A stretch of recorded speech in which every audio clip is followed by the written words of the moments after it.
Good morning, ladies and gentlemen. This is J.R. Moore coming to you live from deep in the mountains of the Missouri Ozarks on Monday, the 29th day of January, year of our Lord 2018. Welcome to the John Moore Show. Preface of the day. You've heard this before, but it could be literally a matter of life and death. I want to encourage all of you to learn how to use a map and compass, a topographical map and a compass, a real compass, not something that's part of your telephone, by the way. It's not that difficult for most men. Women generally have issues learning this skill more than men do, but it can be learned. And in my opinion, it's not optional. So your prepper tip of the day is to learn how to use a map and compass and learn cross-country navigation using a topographical map and compass. The big news is when this FISA memorandum is going to be released. I'm reading that 5 p.m. Eastern time today, there's going to be a vote in Congress. There's some speculation that President Trump may mention it in the State of the Union. We shall see. The people who have read it are very alarmed and very disturbed, saying that this is far worse than anything that ever happened with President Nixon and the Watergate situation. So we shall see. We shall see. That's your breaking news there. We're hoping that Jimmy Gensling would call, but apparently he has not yet. If he does, we will have Jimmy with us, and we'll proceed on with Firearms Monday. In the meantime, I'm going to pull up a memorandum here dealing with a specific type of ammunition that we will begin our conversation with. So this has to do with a Mexican company. The name of the company is Aguila. And they made a decision a number of years ago that they would get involved in the cutting edge of producing 22 caliber long rifle ammunition, which I've since expanded into include 22 mag, which is also a rimfire cartridge, of course. Anyway, this outfit, the National Rifle Association, which I'm a life member, one of their authors, Richard Mann, wrote this review of most of their 22 long rifles. And you can find this at the website is shootingillustrated.com. That's an NRA website, shootingillustrated.com. Article dated December 12th, 2017 by Richard Mann. The title of the article is Review Aguila Rimfire Ammunition. So he goes on to describe testing various types of this 22 caliber long rifle and two varieties of 22 Win Mag, which is an excellent caliber, by the way. It starts out with the 20 grain projectile, which is a CB. It's Charlie Bravo. There's no powder in the cartridge, just the primer. You can kill a rat with it at close range. Not much more than that. It makes almost no noise. And there's a place for it. I used to buy CB rounds when I was a boy because they were inexpensive. So that CB round has a velocity of 410 feet per second. At 25 yards, they were keeping the shots within a 2-inch circle, which is, for that particular cartridge, not bad. Not bad. Then we go to another 20 grain and a 40 grain pistol match. Then one of my favorites, the Sniper Subsonic 60 grain. This is a highly unusual cartridge, and their engineers, I believe, were brilliant to come up with this design, taking existing technology and improving on it. Now, there's a cartridge called the 22 Short, which is rarely used anymore. It used to be a lot of 22 rifles were is set on the barrel, chambered for 22 short, long, and long rifle. I've since come to find out that firing a 22 shot in a rifle or pistol designed to shoot 22 long rifle is not wise if you're going to do very much of it. Maybe 8 or 10 rounds may not be bad, but eventually it'll cause damage to the chamber because of that space between where the projectile is and where the rifling begins. That's kind of a side note. With the Sniper subsonic 60 grain, here's what they did. They took the brass for a 22 short, which is considerably shorter than a 22 long rifle. It's noticeably shorter. And they stuck on top of it a 60 grain bullet, a 60 grain projectile. It's just looking at it, it looks really strange. You got this long bullet on top of a short little cartridge. So, and just for those of you who don't know, the standard Army issue rifle round, the 5.56 NATO, has a 55 grain projectile and a 55 grain bullet. So this is 5 grains heavier than the standard Army rifle bullet that they're using out there in the field right now in Afghanistan and Iraq. Muzzle velocity, that's 952 feet per second. That's just below the speed of sound. Just below the speed of sound. And accuracy at 50 yards, 1.2 inches. Now that's very nice. That's very nice accuracy. It's not going to win you an Olympic medal, but it's very nice accuracy. Just 1 2/10 of an inch at 50 yards. In fact, that's the round I used 2 weeks ago to kill an armadillo with, which surprised me how lethal that cartridge was on an armadillo. Armadillos in my neighborhood have a reputation for being tough to kill. I mean, it's a well-deserved reputation. They look like some kind of prehistoric monster with that armor plating they've got. Now, the armadillos farther south of us, they have leprosy. If you live in Alabama, Mississippi, Louisiana, you really don't want to be around armadillos because of the leprosy. It's a serious disease, which I assume it can be transmitted to humans. I don't know for a fact. But getting back to this ammunition, they have some extremely accurate ammunition they sell also. And the names may not reflect on how accurate they are. For example, the Target Competition 40 grain, the smallest shot group was 0.39 inches. But they have another one, the Super Extra High Velocity 40 grain, which had a shot group at 50 yards of 0.31 inches. Now that's not even a third of an inch. A third of an inch would be 0.33 inches. The 0.39 inches is barely more than a third of an inch. Now, keeping in mind the size of the projectile is 0.22 inches.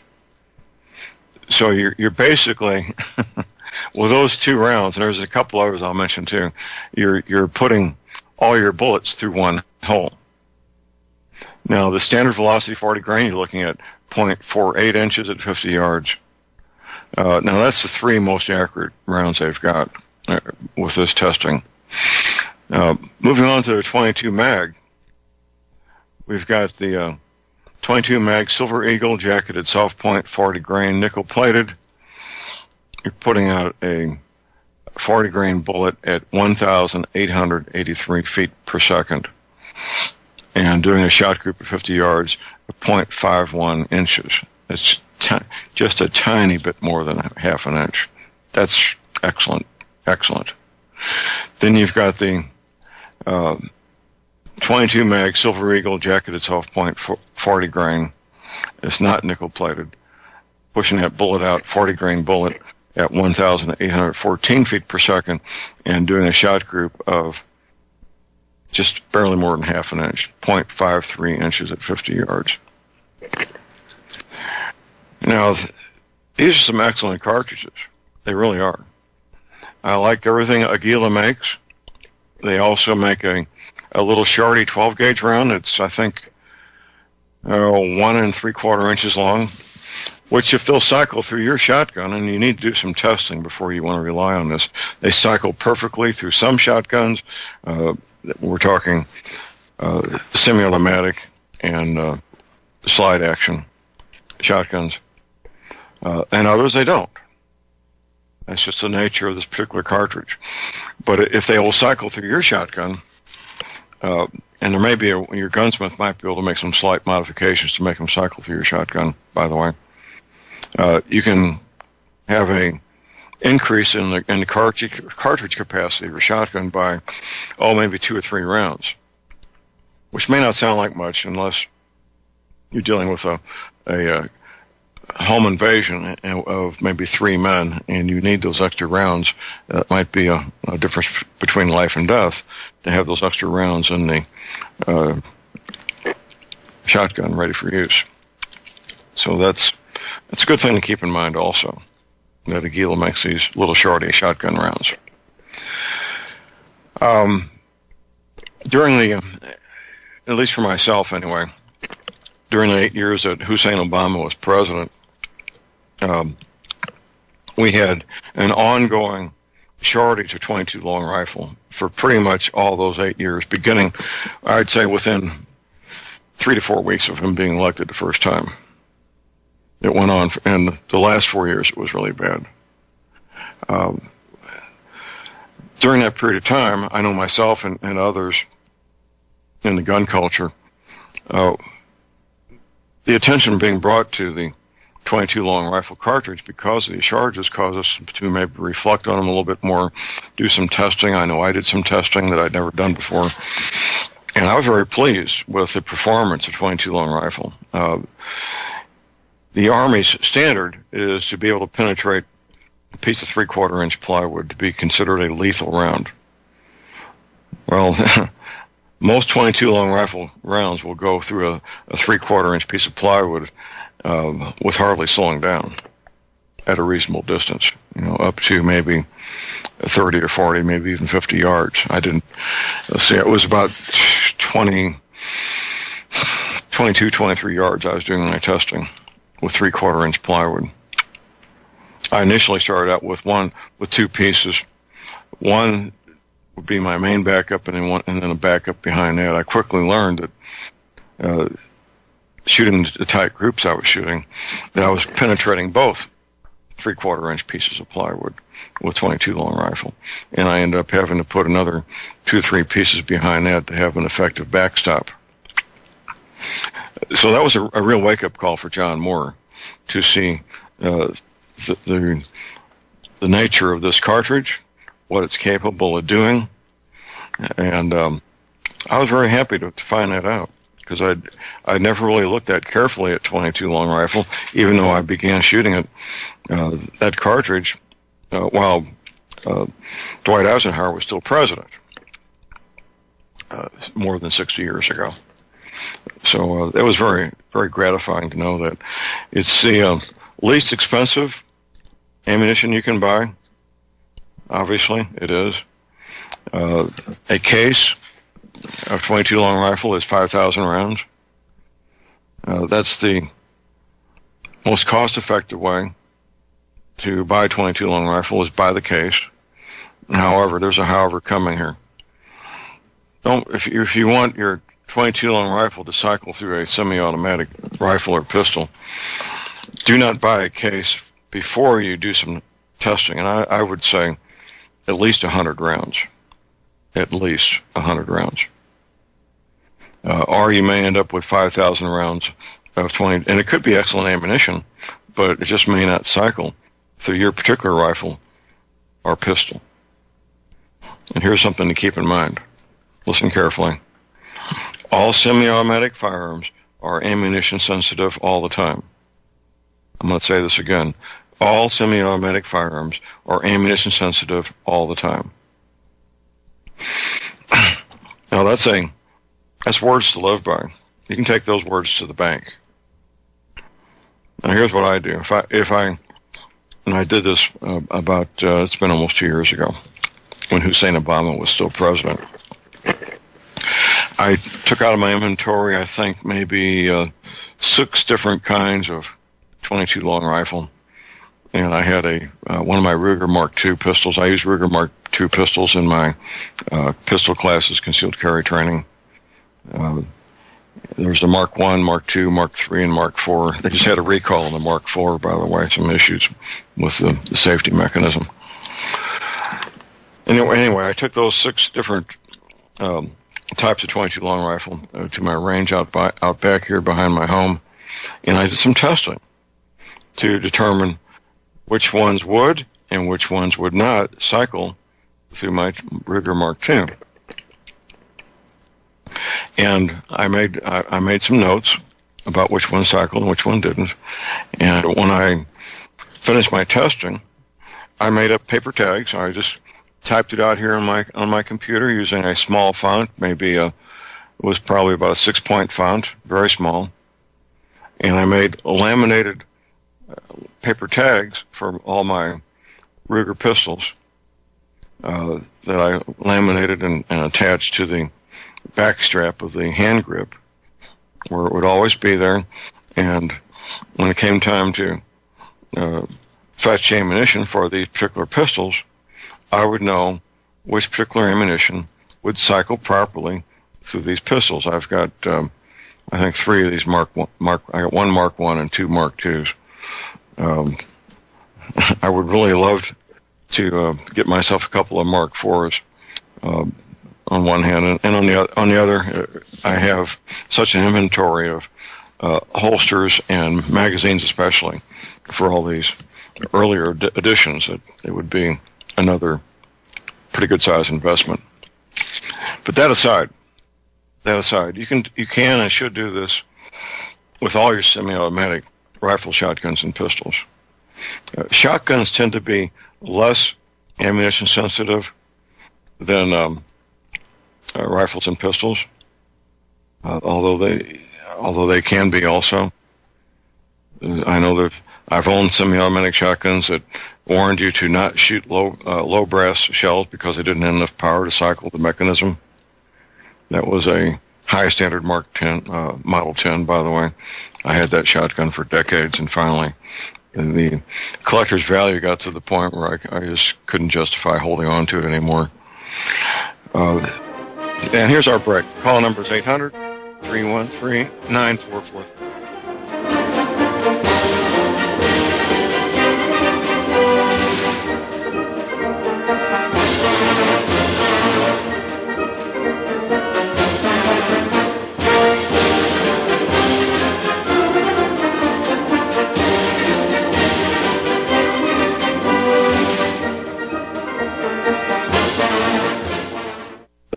Ladies and gentlemen, J.R. Moore here. It's taken 3 years before I could offer the inter-shelter domes for sale. During those 3 years, several different governments and militaries were taking all their production. The inter-shelter dome homes may be just what you've been looking for to provide affordable, energy-efficient, permanent, and attractive housing. These dome homes are prefabricated units that can be assembled in a few hours by 2 men with a ladder and simple hand tools. Check out the photos of these dome homes built in the Arctic, on tropical beaches, in suburban areas, and in forests. All the details, many photographs, and the pricing of the dome homes are listed on the left-hand side of my homepage at thelibertyman.com. I think you'll find these homes are not only attractive, but they're energy efficient, and a bonus. You can disassemble them and reassemble them as many times as you feel you need to. Pretty great, huh? Something that's very, very unique. Check them out at my website at theliberty.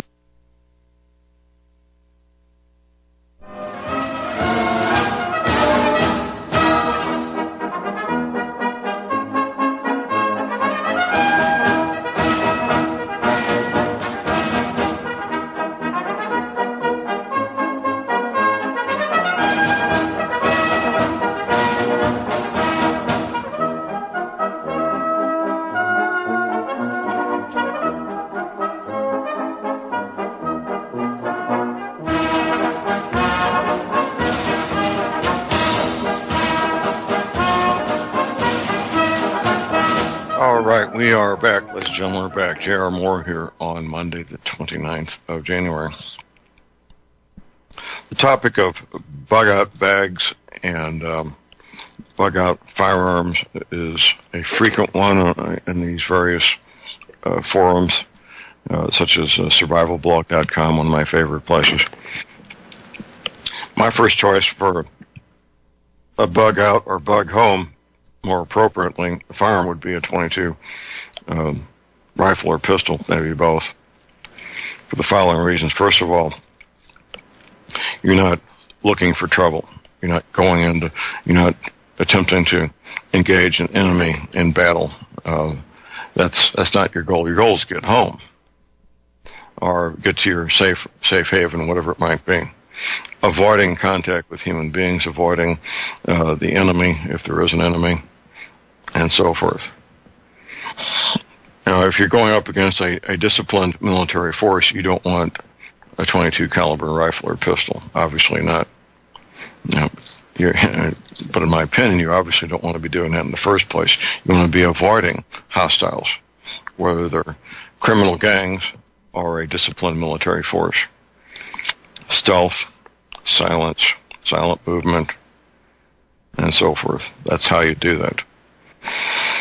Now, the .22 rifle or .22 pistol, you can easily carry 500 rounds of ammo. The weight is insignificant compared to how much ammunition you've got. A .223, 500 rounds, you're talking some serious weight there.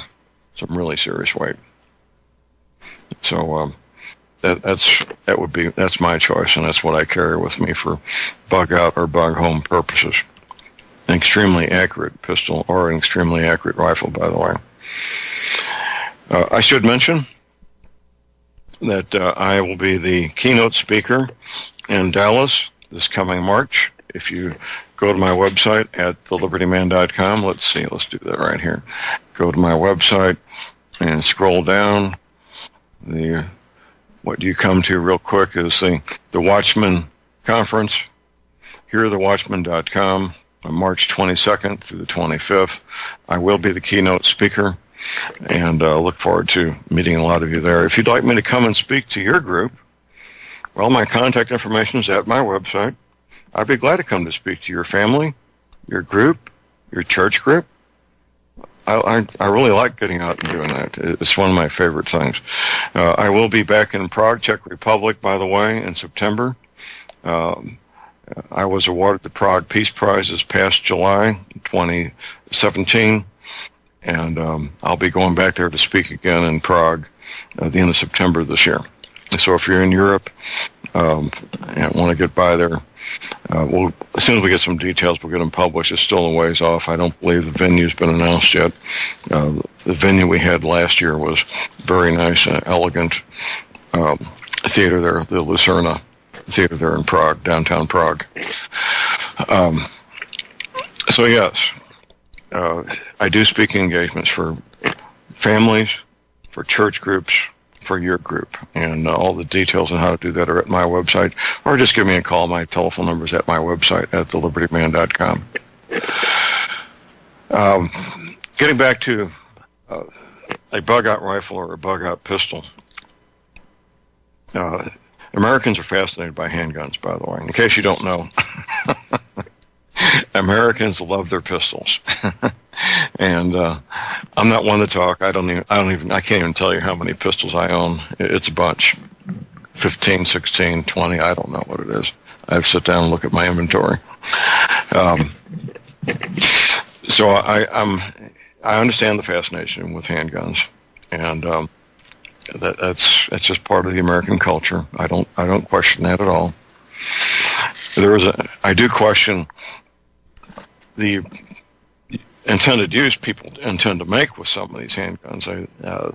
Hollywood would give us the impression that you can do things with a handgun that are virtually impossible even in the hands of a highly skilled person. So there is certainly some bad information out there due to Hollywood presentations that get promoted, and people believe they're looking at the real deal. But for my money, for a bug home or bug out firearm, a .22 is the way to go. I'm a gun guy. What can I say? And I understand what firearms can do, what they can do, what they cannot do. I understand the value of training, the value of knowing that firearm to the point where you can safely load it and unload it in the complete darkness. There's a little exercise I do in my concealed carry classes where I hold a Browning high-power pistol behind me and completely disassemble it behind my back, showing people the skill that they should have with their own pistol. Here's our break. Call numbers 800-313-9443. We'll be right back.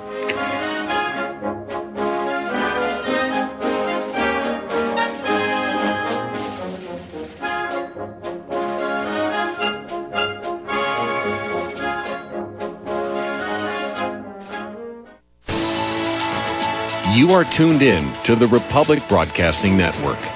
Visit our website by going to republicbroadcasting.org.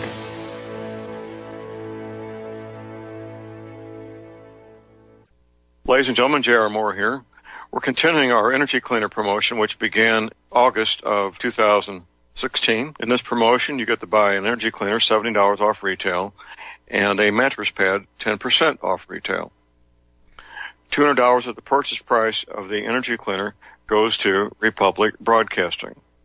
This is a great way to help get energy cleaners out to people who need them and have some financial issues to deal with. And, of course, a great way to support Republic Broadcasting. Here's what you do. Send in a postcard.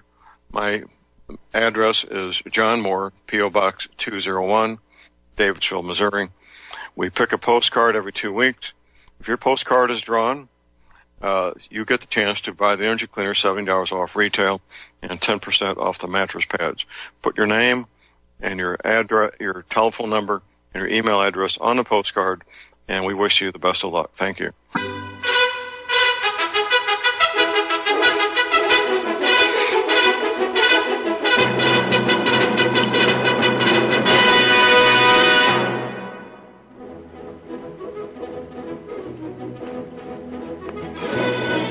All right, we are back, ladies and gentlemen. We're back. J.R. Moore here on Monday, the 29th of January.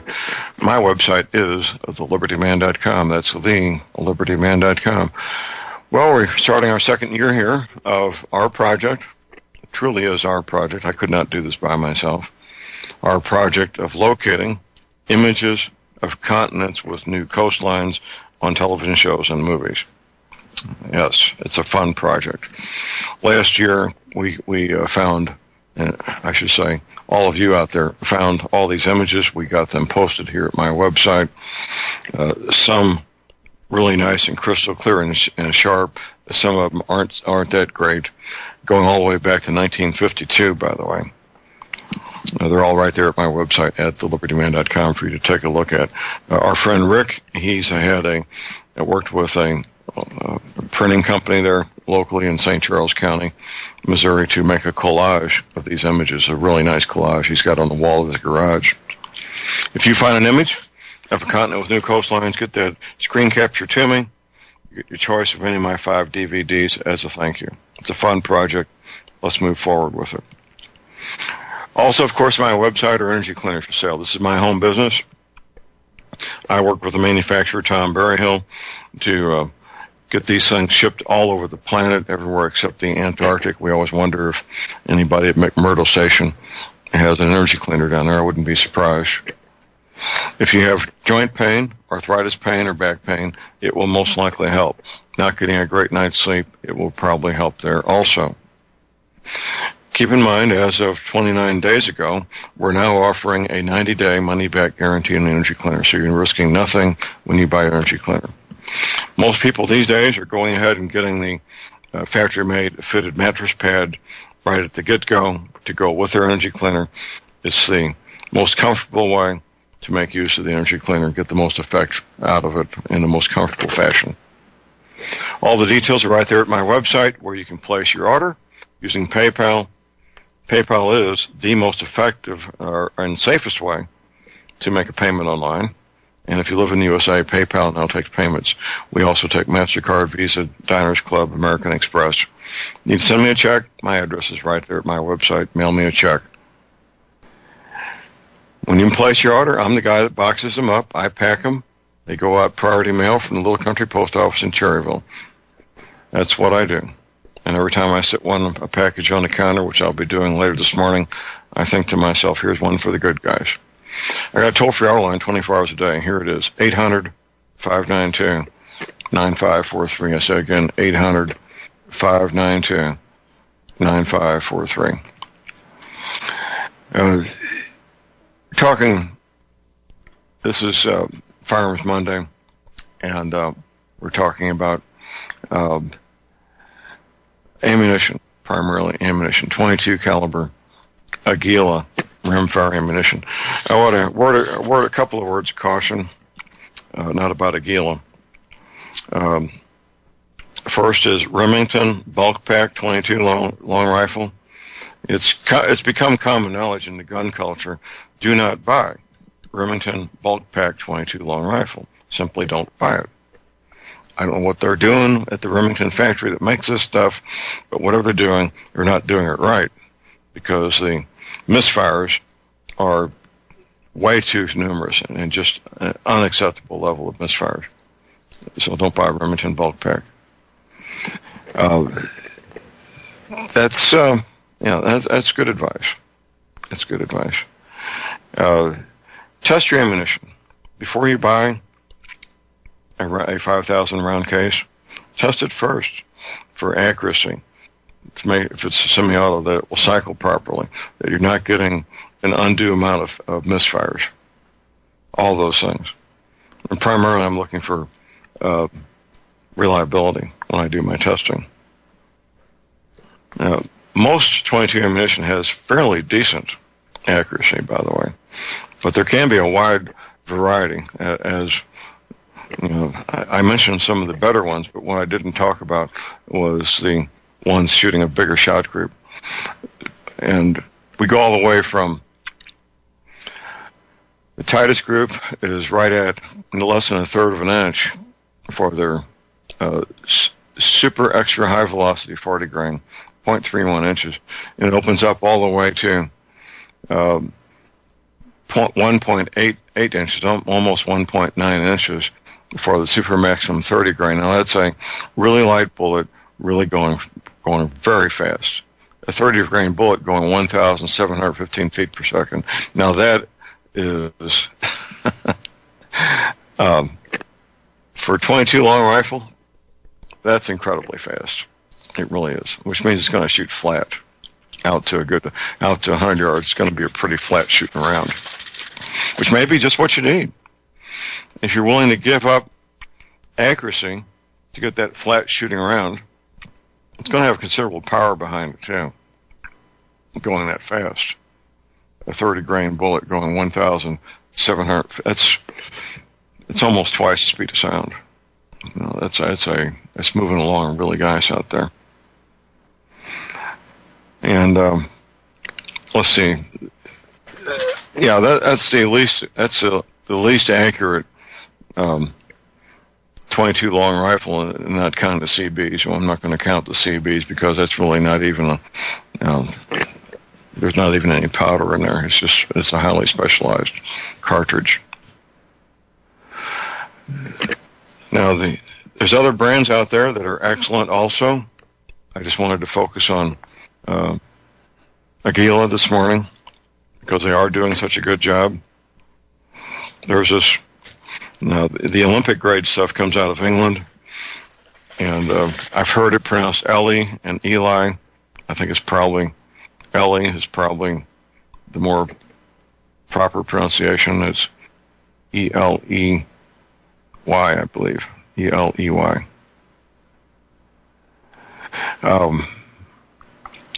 Extremely accurate.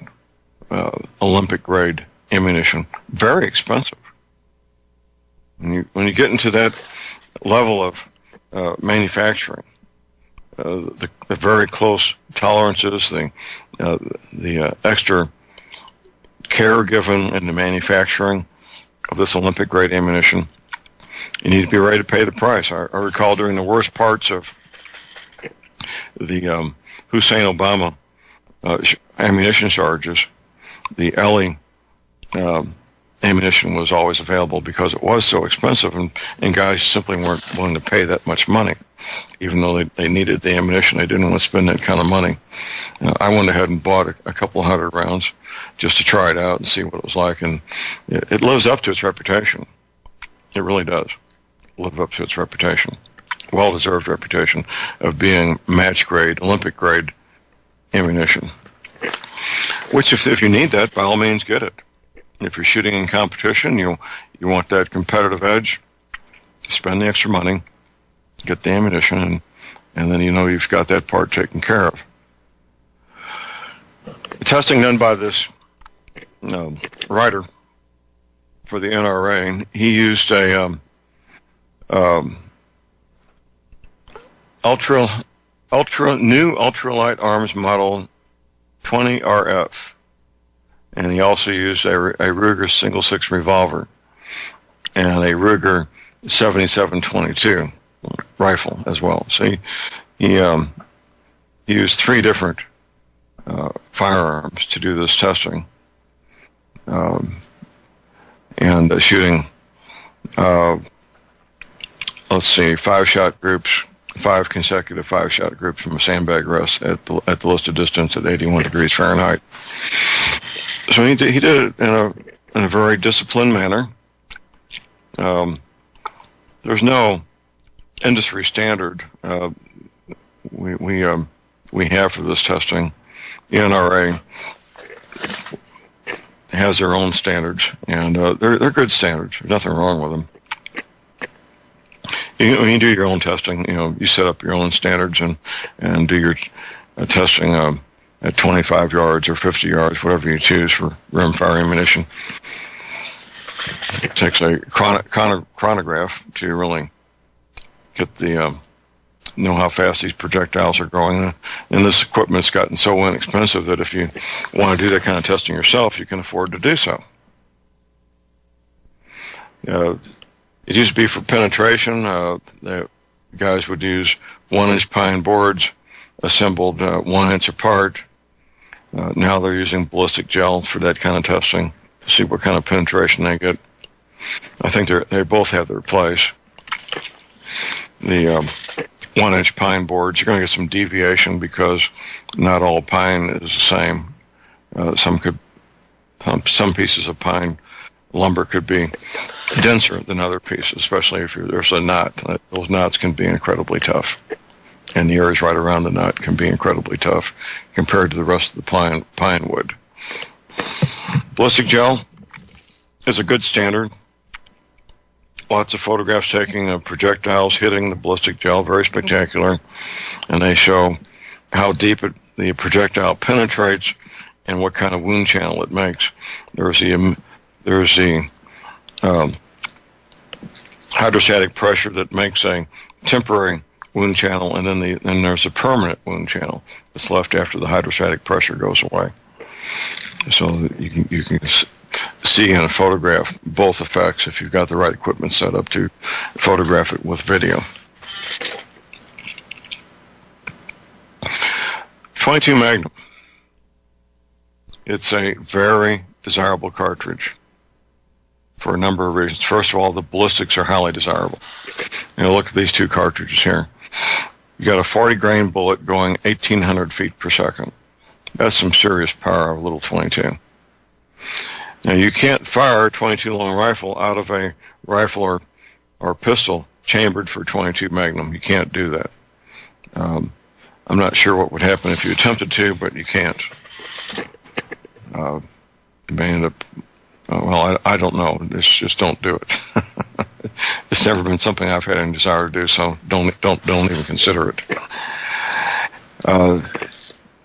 You've got a considerable increase in power without a considerable increase in the cost of the ammunition. That's a big advantage. Now, .22 Magnum would not be my first choice for self-defense on one hand. On the other, it's not a bad choice, especially if you're good enough to get good bullet placement, especially. I've got a CZ 22 bolt action rifle. I think they call it the American, if I'm not mistaken. You can get 3 different barrels if you choose to. I've got 2 of the 3. I've got the 22 long rifle and a 22 Winchester Magnum. I have not bought the 17 caliber, although my friends who have 17s, they really like them. They're a lot of power, very flat shooting little cartridge. But you can change out the barrels at your kitchen table without giving up any accuracy or reliability or function or anything else. They're intended to be very user-friendly when it comes to changing out these barrels. Now, CZ, that's Charlie Zebra, has been manufacturing firearms for more than 200 years. I'm not sure how long they've been manufacturing firearms over there in the Czech Republic. When I was there last July, I was hoping to get a tour of the factory, but their time just did not allow. If I do get back next September, I'm going to try to see if I can build in an extra day to see the CZ factory there in Czech Republic. There's a shortage of engineers, by the way, not engineers, but machinists in the Czech Republic right now. And they do real high-end machine work and fabricating there in the Czech Republic. And if you're a qualified machinist and would like to consider moving to Czech Republic, there's probably a job waiting for you. Beautiful country, by the way. Very beautiful country. And they hate communists. They hate Russians. They had the boot of Russia on their face for decades. And they're so happy to be liberated from Russia now. And they want nothing to do with communists and nothing to do with Russians. I had dinner yesterday with a gentleman from Yugoslavia. And he's a fascinating guy, a very bright guy. He's a engineer himself. And he was educating me about Nikola Tesla. Some of the things that I've been thinking were correct and weren't correct about Nikola Tesla. The main thing being that his father was not, Nikola Tesla's father was not a Catholic, but he was Greek Orthodox. So what I've been told previously about Nikola Tesla having access to the Vatican archives through his father's connections is not accurate. I really need to do more digging there. There's a possibility that Nikola Tesla had access to the Vatican archives through some other means. My personal belief is that he probably did have access to the Vatican archives. The Vatican archives are most likely the largest collection of ancient manuscripts on the planet. Most likely they are, including documents going back to the library at Alexandria, Egypt. My belief, based on what I know, is that when the Roman government was burning the contents of the Alexandria Library, they probably just burned the old stuff that nobody wanted anymore, such as old tax records, maybe marriage records, whatever they might be.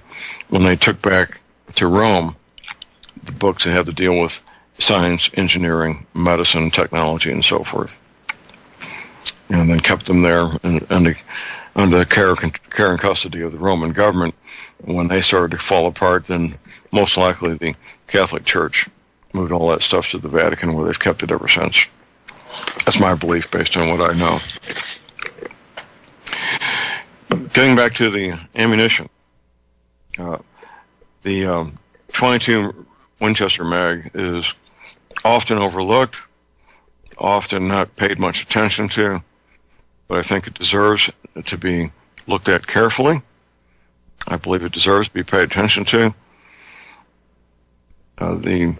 As far as hunting varmints, taking care of predators around the ranch, you can take care of a fox or a raccoon, obviously squirrels and rabbits with 22 Magnum, and do so in a very cost-effective manner. Yes, it's more expensive than 22 long rifle on one hand. On the other, it's a very effective cartridge. Here's our break. Call number is 800-313-9443.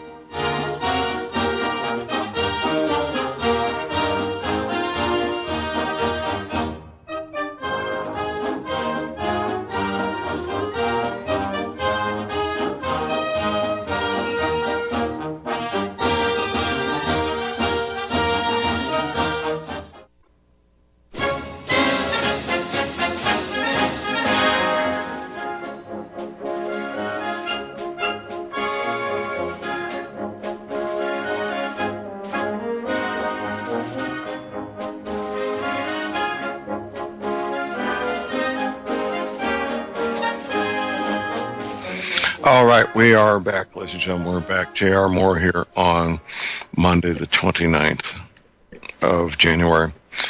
It'll be February here in a couple of days, won't it? I'm going to do a segue here and talk about one of my favorite rifles. That's the Ruger 10-22. That's model 10/22, 10/22. I'm here at the Ruger website, and my goodness,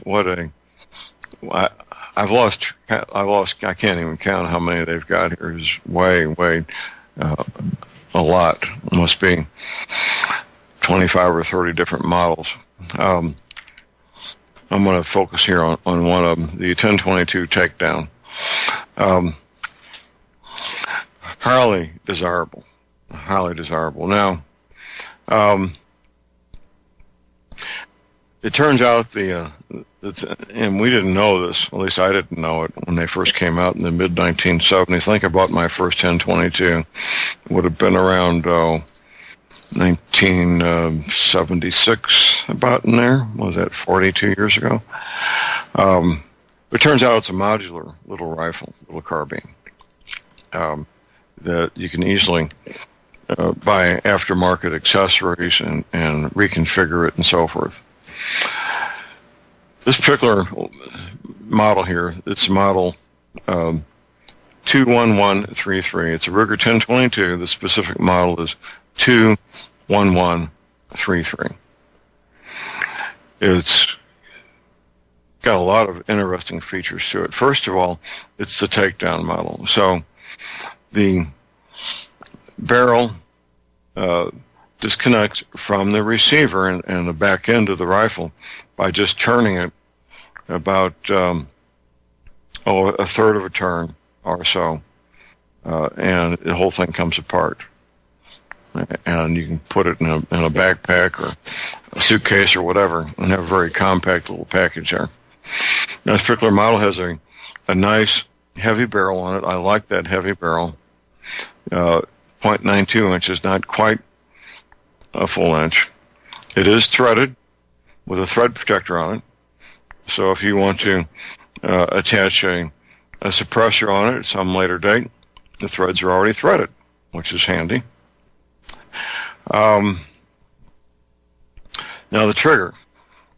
Ruger introduced, it's been, I think, maybe right at 2 years ago or so, a factory-made trigger to take the place of the regular trigger that's adjustable.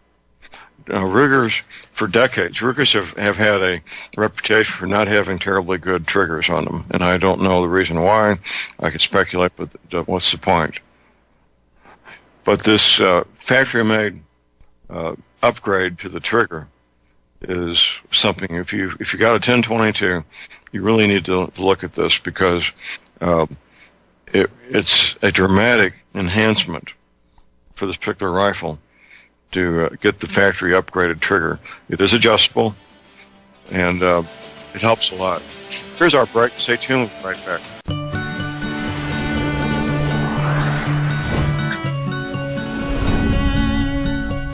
All right, we're back, ladies and gentlemen. J.R. Moore here, our second hour on Monday, the 29th of January.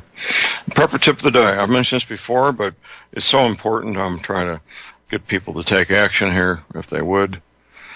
That's to learn how to use a map and compass, learn how to do cross-country navigation using a topographical map and a compass. These are simple skills, elementary, foundational skills, and not optional. It could literally be a matter of life and death to have these skills at some point in the future. So learn how to use a map and compass, learn how to do cross-country navigation. That's your prepper tip of the day. We're continuing with Firearms Monday, and if you got a question or comment, it looks like we have our regular guest showing up about an hour late. Good morning, Jimmy.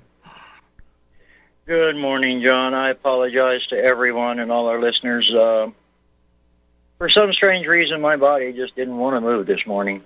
Well, if you need the rest, we understand that and respect that. Well, the first hour I talked extensively about Aguila 22 caliber long rifle ammunition, and I segued from there into talking about one of my favorite rifles, which is the Ruger 10-22.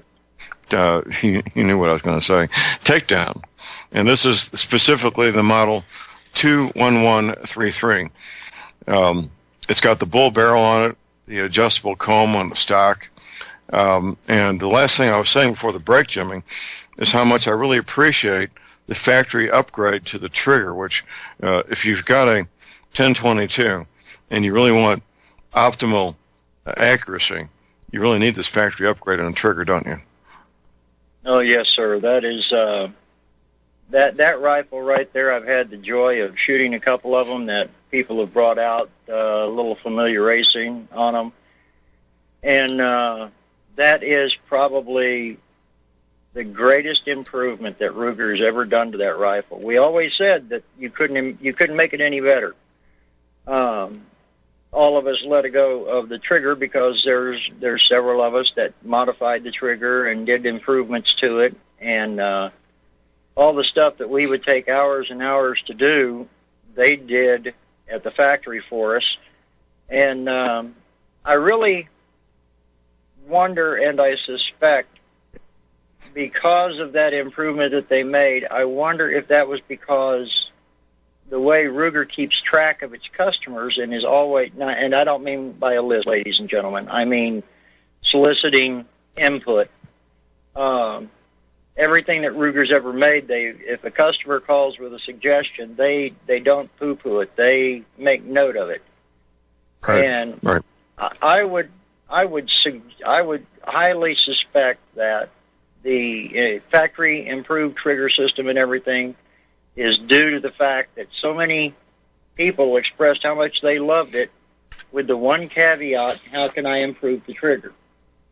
And it is the best thing, ladies and gentlemen, since sliced bread. My firearms tip of the week, John, was, amazingly enough, goes right along with what you're saying. It was aim small, miss small. Ladies and gentlemen, we get the habit going to the range of punching paper, and I don't care how new you are to shooting, and a lot of people do it because of the confidence factor, Bill's confidence. Most everyone can hit a 10-inch target at 25 yards. I hope so. And you move that same 10-inch target out to 100 yards, and most, even new shooters, can hit that. My challenge to you is, unless you're sighting in a rifle or you're testing loads or ammunition in a rifle, get away from the standard paper targets, except maybe to warm up, and use the new phrase is reactive targets, which means that they either make a sound or they move. And go back to what we used to use to increase our shooting ability. Coke cans. Once you're good with those, go to shotgun shells. Start off at 20 feet, and then the shotgun shell, every time you hit it, is going to move. And it's going to go further and further and further. And my brother and I used to have contests, and Teresa and I still do. Put a Coke can at 25 yards and you shoot it and hit it, it's going to move. And then you keep following the target until you miss. Then you look at the distance, and then the next person does the same thing. And what you're doing, ladies and gentlemen, is after World War II and into the 60s, you would read stories of not men talking about themselves in World War II or the Korean War, but men talking about other men that they admired because of their shooting ability, and you would hear them say things like they could pick out which button on the enemy's target that they were going to put the bullet through. And these men could do that. The purpose of that was aim small, miss small. And if you've ever watched the movie The Patriot, you'll hear that quote right at the beginning of the movie. You do. And one of my favorite movies, by the way. it'll come on, and I'm sorry, I'll leave it on in the background and watch it as I do other things. But that, ladies and gentlemen, also does two things. Not only does it teach you to hit a smaller target at a greater distance, but what the secret to what you're doing has nothing to do with the target or the bullet, and the 22 is perfect for this. What it is building is instinctive shooting. And that's a subject that John and I probably never talked about, or if we have, we've talked about very little. We've talked about muscle memory and sight picture and how your body develops a memory system that when you pull up to take the shot, that your brain subconsciously makes all the corrections, and you're doing the final details at the end. By practicing the aim small, miss ball techniques, you're developing an instinctive shooting technique so that one day when you do have to put meat on the table and that cottontail or whatever pops up out there at 75 to 100 yards and you got that split second to take the shot, you're not doing math in your head. So it's been one of our favorite things since I was a kid, John. I understand. Well, getting back to the 1022, the Israeli Army uses a version of the 1022 that has a suppressor built into the barrel, which is an aftermarket accessory that people can buy here in the States. Of course, they have to go through the paperwork and pay the transfer tax for the time being. But the Israeli military only uses the best of the best, and that tells me all. That tells me all I need to know right there, that they're using a Ruger 1022 with a built-in suppressor barrel for combat. It's extremely quiet, extremely accurate, and very cost-effective, obviously, which is not so much of an issue for a military. But it's the best of the best. The Ruger 1022 has become the best-selling 22 caliber semi-automatic rifle ever built, hasn't it? Yes, sir, it has. They have estimated the number of owners in the millions, and that is in several millions. There is a place on the Ruger website, John, and it might be under news releases or something, but if you'll search 1022 or 1022 history or whatever on the Ruger website, last year it was a big hoopla that the X number 1022 had been sold, and it was up in the millions. Does not surprise me. The reason that they say that is that most of their information is based off of the warranty cards that were sent back in with the gun. And I'll be quite honest with you, 3 of them that I've had, I don't think I've ever sent the warranty card in. So that figure, and they tell you that this number is skewed because many people never send in the warranty card. And it's just amazing just how popular that. My dad actually had the very first 1022 in West Texas. When wasn't Guns and Ammo, I think it was Outdoor Life, had the first ad mentioning that the new Ruger 1022 would be available. My dad went down to the Ace Hardware and talked to his friend and showed him a picture of it, and he says, when you order these, when you get these in, I want the first one.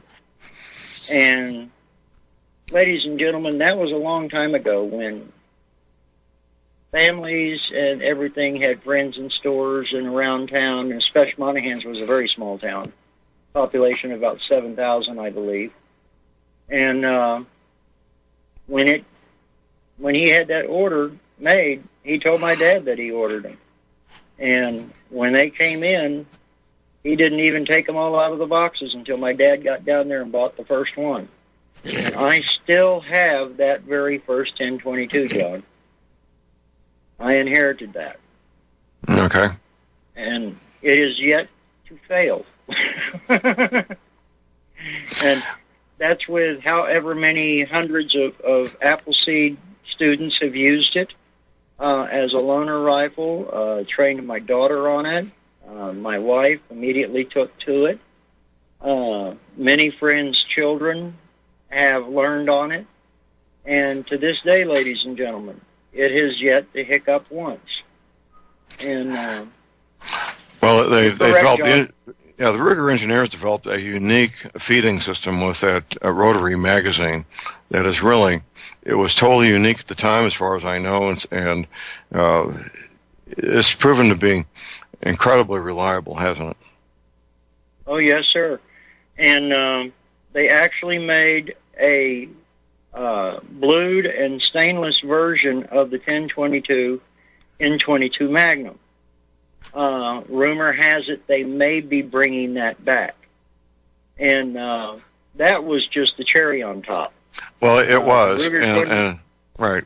I was telling a friend of mine, another Special Forces Vietnam vet, that this would have been about, I guess about 1994, 1995. And I said, Bob, if they ever make this 1022 and 22 Magnum, that will be the ultimate right there, which eventually they did, beginning in 1998. But there was a flawed design, engineering flawed design to it that they finally had to take them out of production in 2006. But if they put that back in production, they will not be able to keep up with the orders, will they? No, sir. And at the Christmas gun show in Ruidoso, there was one of the major local dealers, I'll put it that way, that is always at our gun shows. They're really great kids. The people that the owner sends out are in their early 20s, and these young people know their stuff. But they actually had a Ruger rep at the Ruidoso gun show, and he was only there for Saturday. But during one of the lull times, several of us dealers kind of got him cornered and quizzed him on different things.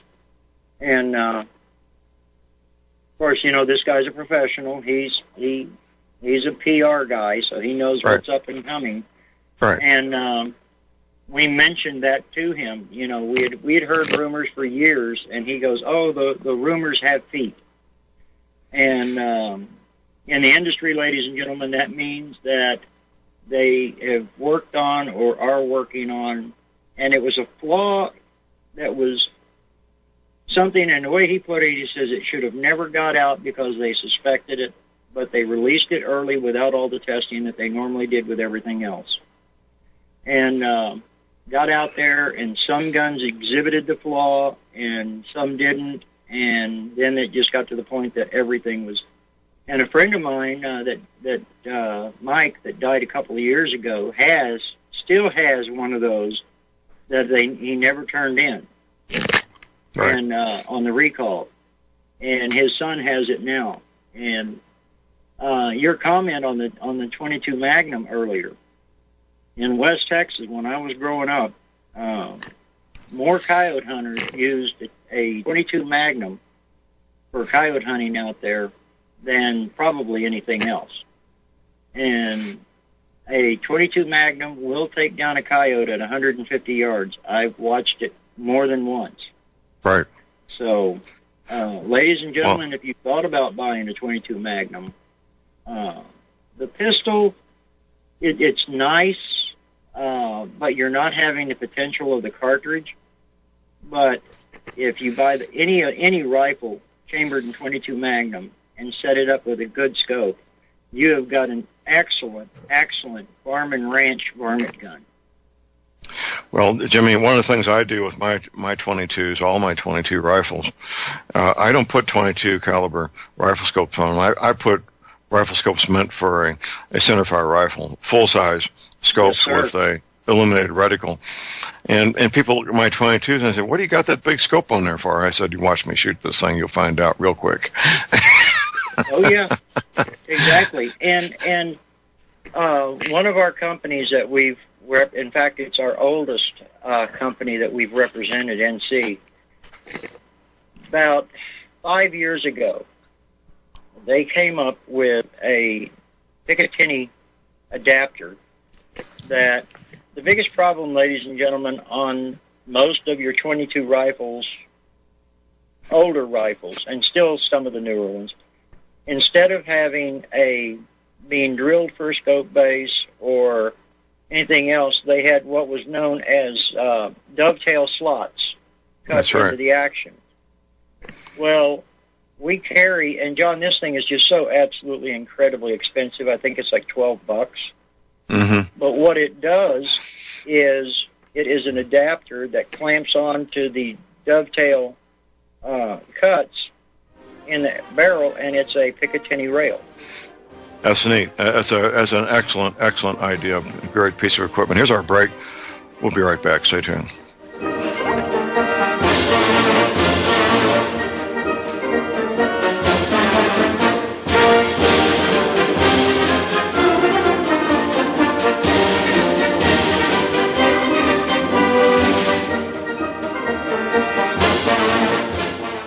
Ladies and gentlemen, J.R. Moore here. It's taken 3 years before I could offer the inter-shelter domes for sale. During those 3 years, several different governments and militaries were taking all their production. The inter-shelter dome homes may be just what you've been looking for to provide affordable, energy-efficient, permanent, and attractive housing. These dome homes are prefabricated units that can be assembled in a few hours by 2 men with a ladder and simple hand tools. Check out the photos of these dome homes built in the Arctic, on tropical beaches, in suburban areas, and in forests. All the details, many photographs, and the pricing of the dome homes are listed on the left-hand side of my homepage at thelibertyman.com. I think you'll find these homes are not only attractive, but they're energy efficient, and a bonus. You can disassemble them and reassemble them as many times as you feel you need to. Pretty great, huh? Something that's very, very unique. Check them out at my website at thelibertyman.com.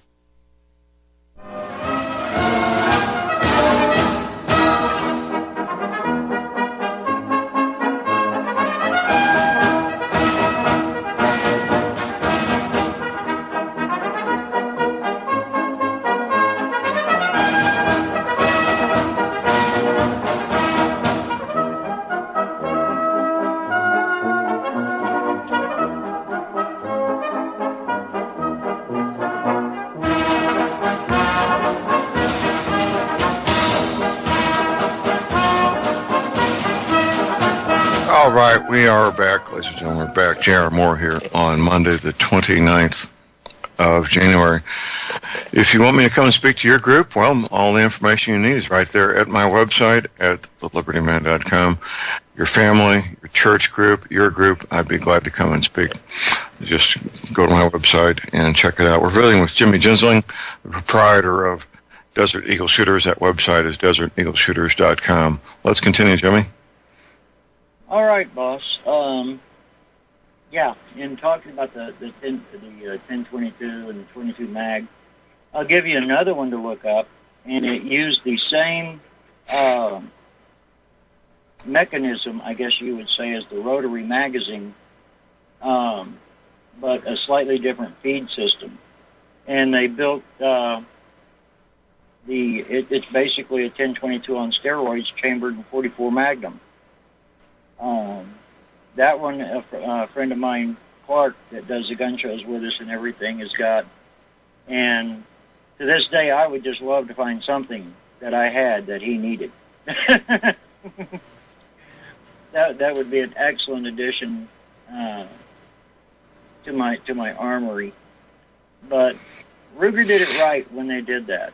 And what they wanted was a simple, common rifle, semi-automatic, that anyone could operate and was light and versatile. And they did. They created the perfect little training rifle when they built that rifle. And ranch rifle, trapping rifle, you name it. I think that gun has been used everywhere. And the model that you were discussing with the Israelis, I believe I read an article on that a couple of years back, but I think that they refer to that as an SM22. I have to do some research to verify it, but I believe the model, what they call that as a model number, is an SM22 of the Israeli Defense Forces. And it's a perfect, if you think about it, ladies and gentlemen, some of what the IDF has to put up with makes our force-on-force and urban combat teams and everything look like Girl Scouts. They sometimes have to pull raids, not just in a residential area, but in a high-rise apartment building, and go in and get the bad guys, or in most cases terrorists, and not affect anybody in any apartment on either side, and be quiet. And by the time they're in and out, most people don't even know it. Right. Well, there's a heads up on the 22 Win Mag. Winchester is now manufacturing a subsonic version of that cartridge. That's never been done before, to my knowledge. No. Now, subsonic, ladies and gentlemen, is a bullet that moves below, in most cases, 1,100 feet per second. That changes due to humidity, barometric pressure, and temperature. But normally you say 1,100 feet per second. Now, just to prove to you that subsonic is not quiet, subsonic, it simply deals with the crack of the bullet. That is the crack that you hear. The other noise that you hear is the explosion of the gunpowder. Exactly. 99% of your pistol cartridges are subsonic. So, if you've ever been to the range without hearing protection on, and someone next to you shooting a .357 Magnum or a .38 Special, you definitely know that it is not a suppressed weapon. So, in the process of it, by adding a suppressor to the weapon, what you're actually doing is you're capturing the noise from the explosion. It has nothing to do with the bullet or anything else. If you're shooting a high-velocity round, i.e. above the speed of sound, you're still going to have that bullet crack. So the Hearing Protection Act, ladies and gentlemen, that's one reason why it's out there, is it allows shooters to go to the range with a suppressed weapon, and all it is a muffler to quiet the explosion of the gases. It has nothing to do with making the gun absolutely silent. It has nothing to do with, as Hollywood likes to do it, a man walk into a crowd and put a suppressed weapon up against somebody and take them out, and nobody standing 3 feet away knows it. There are instances where that could happen, but it would be a very low-velocity subsonic round in a suppressed weapon. But still, the original term was a muffler. Right. Well, legally they're called silencers, and the guys I work with call them cans, of course. Right. And here's our bottom of the hour break. We'll be right back.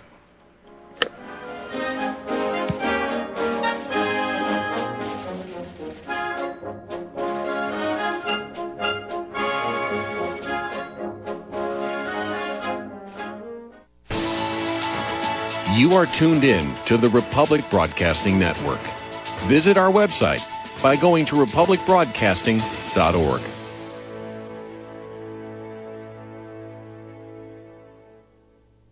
Ladies and gentlemen, J.R. Moore here. We're continuing our energy cleaner promotion, which began August of 2016. In this promotion, you get to buy an energy cleaner, $70 off retail, and a mattress pad, 10% off retail. $200 of the purchase price of the energy cleaner goes to Republic Broadcasting. This is a great way to help get energy cleaners out to people who need them and have some financial issues to deal with. And, of course, a great way to support Republic Broadcasting. Here's what you do. Send in a postcard. My address is John Moore, P.O. Box 201, Davidsville, Missouri. We pick a postcard every 2 weeks. If your postcard is drawn, you get the chance to buy the energy cleaner, $70 off retail, and 10% off the mattress pads. Put your name and your address, your telephone number, and your email address on the postcard, and we wish you the best of luck. Thank you.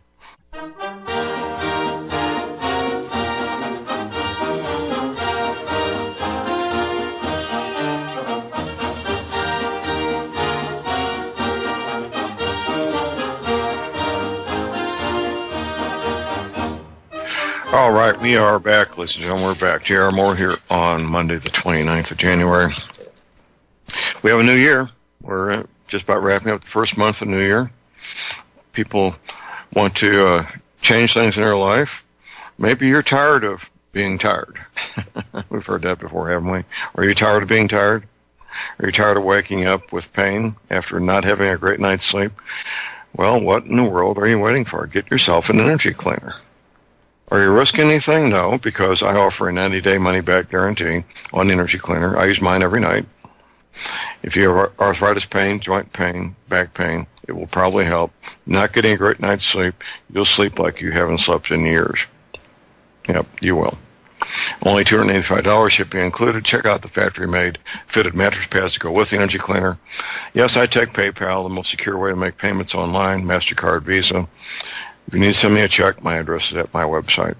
I have a toll-free order line. This is my home business. When you place your order, I'm the guy that boxes them up. I do have a answering service that takes the orders, but I'm the guy that processes them. The toll-free order line is 800-592-9543. I say again, 800-592-9543. Visiting with Jimmy Ginsling, the proprietor of Desert Eagle Shooters. That website is deserteagleshooters.com. Let's continue, Jimmy. All right, sir. We've been talking, ladies and gentlemen, this morning about the 22s and 22 Magnum, Ruger 1022. Just because you don't have a Ruger 1022, say you've got a Marlin, or one of my favorites is the Marlin lever guns in 22. Learn to use it. You learn to use it to the best of your ability. And that way, small game, you can put meat on the table. Now, down in Louisiana, I've had some friends in the Coast Guard and everything that were from Louisiana, Mississippi area. And believe it or not, down there, John, they hunt deer with 22s. Well, it's still illegal to do that in most jurisdictions, but the poachers around here use 22s because they're quiet. But it's illegal to hunt with 22s otherwise for deer. Right. The caveat to what I'm saying there, ladies and gentlemen, is that Louisiana and Mississippi, like most states, people moving in, things like that, taking away animal habitat, because of the weather and everything down there, it is not uncommon for does to have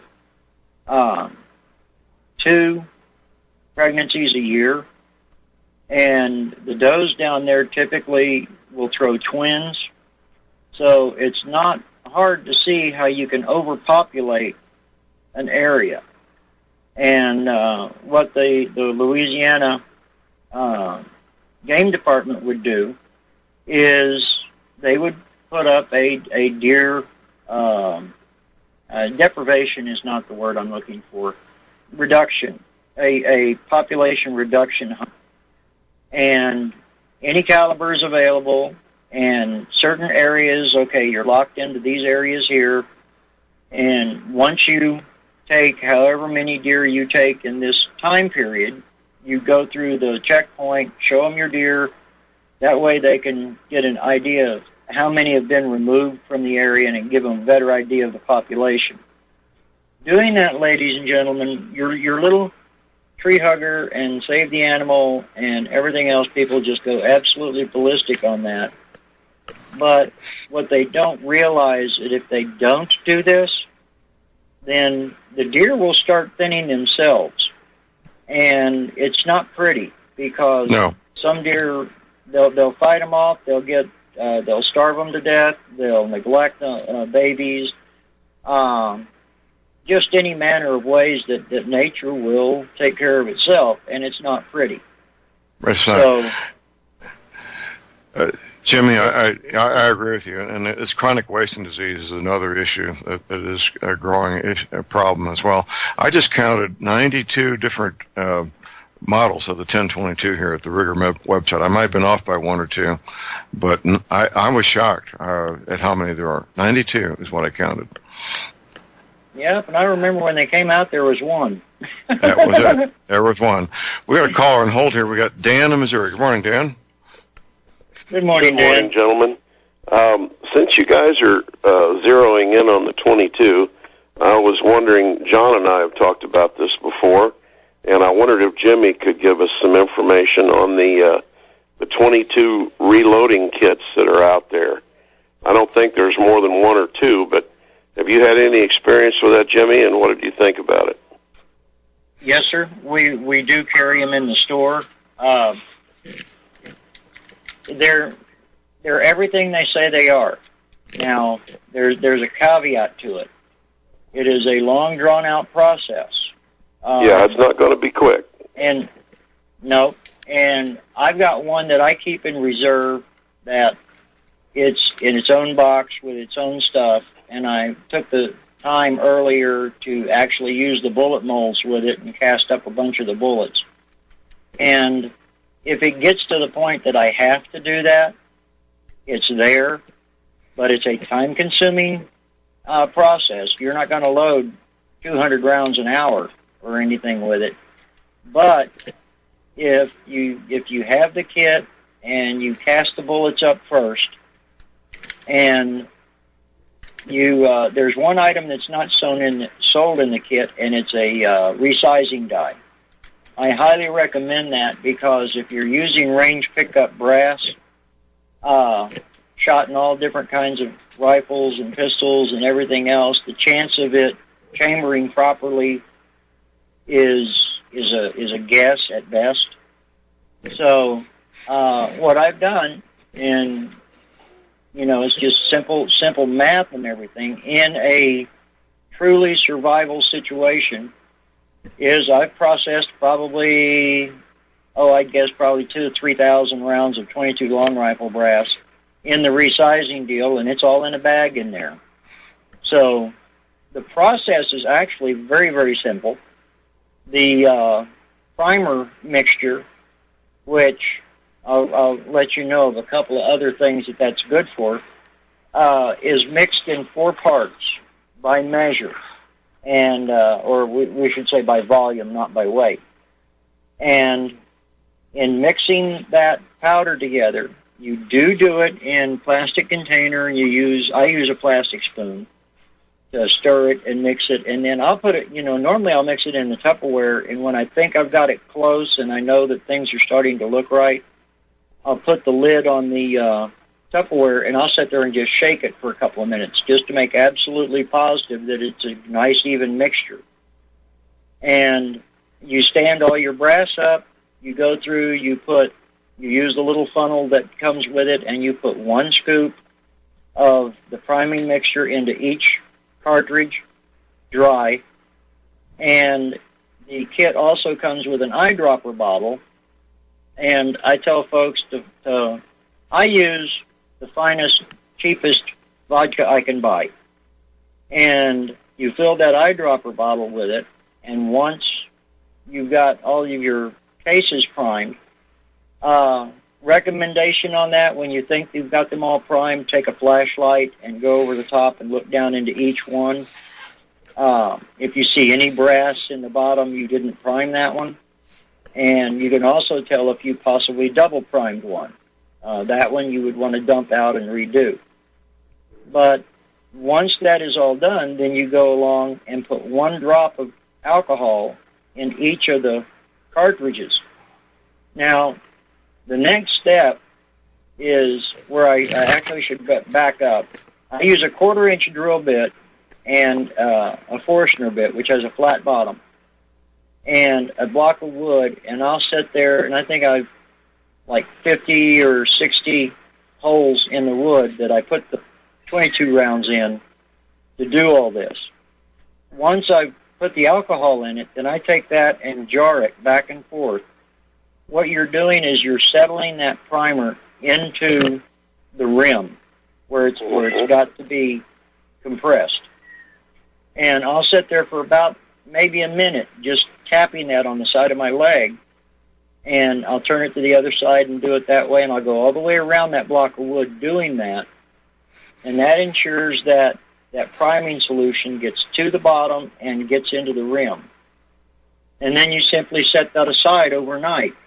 Now, in some areas where there's a high humidity, or it's a humid environment anyway, the next day, you take a flashlight and look into each one of those cases, and if they're all kind of a flat, pale gray, you know they're dry.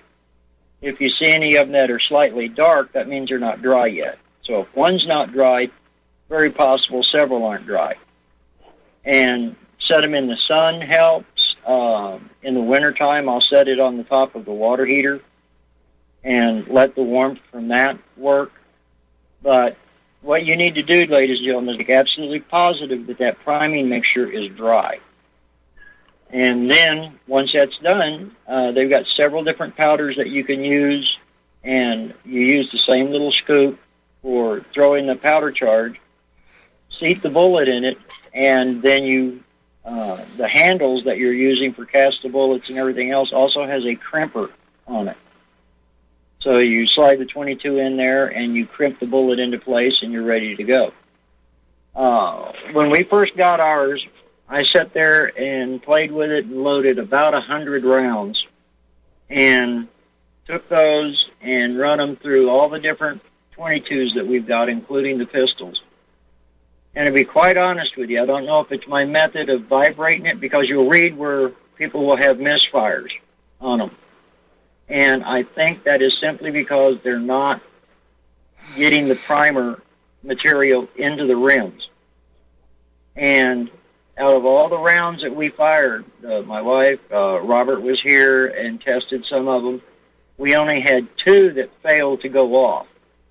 But both of those 2, by rotating them so that the firing pin would strike a new spot, they went off. So we had 100% on however many it was that I'd loaded up. And accuracy was good. They acted just as advertised. I chronographed them, and the velocities on them they varied, of course, a little bit, but they were right around the 1,000 to 1,500, or excuse me, 1,000 to 1,100 feet per second mark. So right there where a 22 long rifle should be. So yes, it is a valuable tool to own. Right now, with the abundance of 22 ammunition, I would recommend probably loading 25, 50, maybe 100 rounds of it yourself, and maybe a couple of other individuals to get the experience of it, and then pack it up in its own toolbox with some cast bullets, maybe some powder, and stick it back and save it for when you need it. Well, that was a good rundown. I was hoping you'd had experience with that, and I really appreciate that.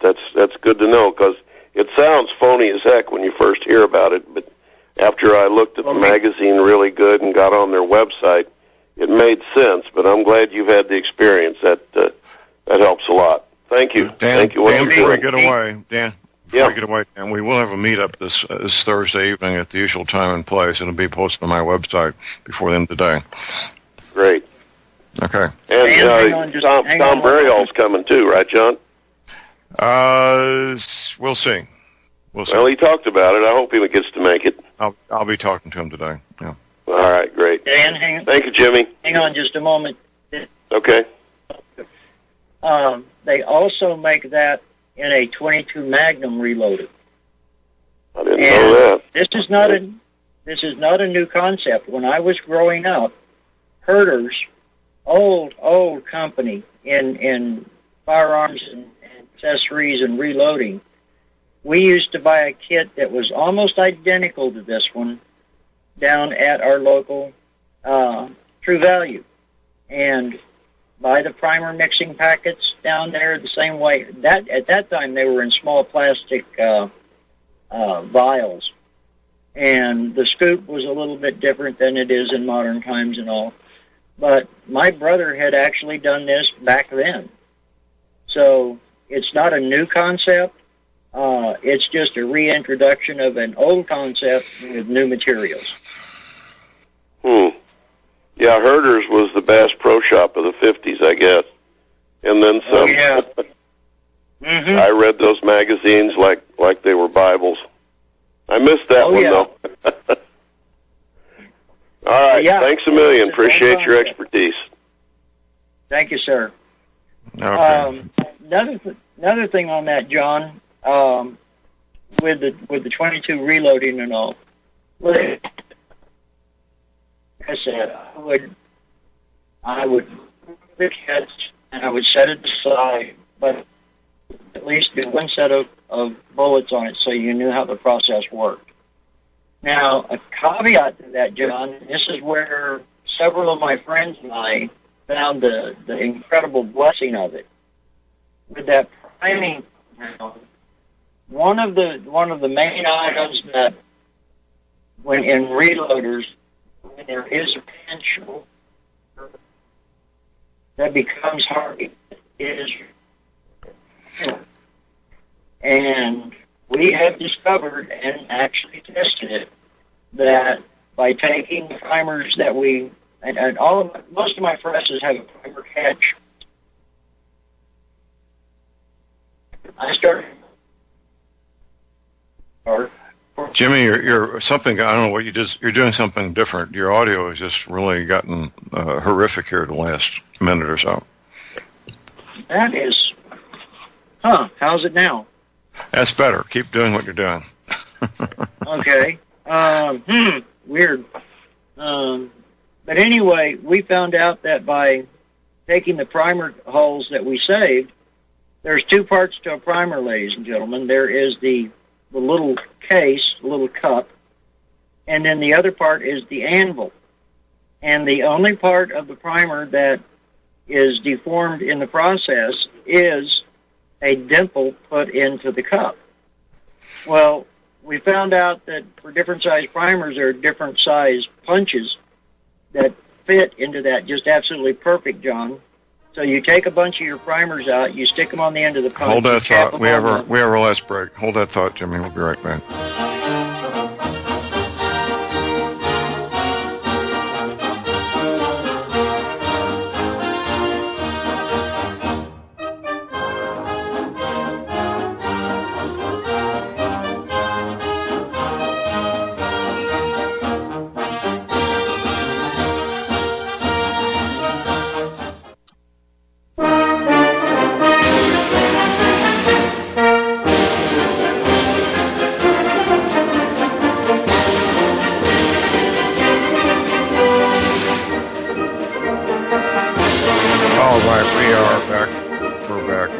J.R. Moore here on Monday, the 29th of January, visiting with Jimmy Ginsling, the proprietor of Desert Eagle Shooters. That website is deserteagleshooters.com. Well, I think today was very important, Jimmy, to get this information out on these 22 caliber cartridges, the 10-22 rifle. And as I've said before about reloading these 22 caliber shells, it's an act of desperation. That's my opinion. Yes, I agree with you wholeheartedly. Having done it, I don't like selling anything that we don't have some experience with. And it is a last ditch. You can't get ammunition, but you got to have some situation. But the priming mixture of it allows reloaders to reconstitute primers so that for your centerfire ammunition and everything, you can actually make your own primers using the old primer components. So now, that would be another act of desperation. Well, it has happened back in, I can't remember what year of the Obama regime it happened, but I had made an order and gotten in some powder and primers and some bullets for some people. And whenever I do that, I always order a little bit extra and stick it off to the side. And then a few months after that, you could not find primers with a search warrant. Nobody had them. I would order them, and they were on back order, undetermined time of delivery, and it was just one of those massive headaches. So what we've determined is, hey, at least with this primer compound, you could sit down and load up a couple of hundred primers in a fairly short period of time, and at least be able to get your critical ammunition back up and running. One thing that we did is we did take an I'm trying to think here. We took an added step, you might say. And after we did some of those, we took some of our pet loads and loaded them up with these primers and did some testing with them with velocity checks and everything. And there was a slight decrease in performance, but the accuracy and the functionality was still there. So in a situation of a have to and you really need to, that would be a valuable component to have on hand. Well, like I say, it's an act of desperation, but when times get tough, the tough get going, you do what you got to do, right? Yes, the one thing that, and I wish I could remember who said it, my dad quoted it several times, the greatest asset to the American people in American history is the perseverance of their people. And that is so true. I've never, seen a country boy that given enough time can't figure something out. So, that's right. Ladies and gentlemen, just think outside of the box a little bit and stay on top of it. Practice. And again, start getting out and practicing aim small, miss small. It's fun. It's great. Jimmy, thank you, sir. Have you back next week. Appreciate it. See you then, sir, on time. Okay, that's it for the day. Get medical supplies, your energy cleaner, your essential oils now while you can, your firearms, ammunition. Never ever give up your guns. Have a fun, safe, productive day. And God bless America.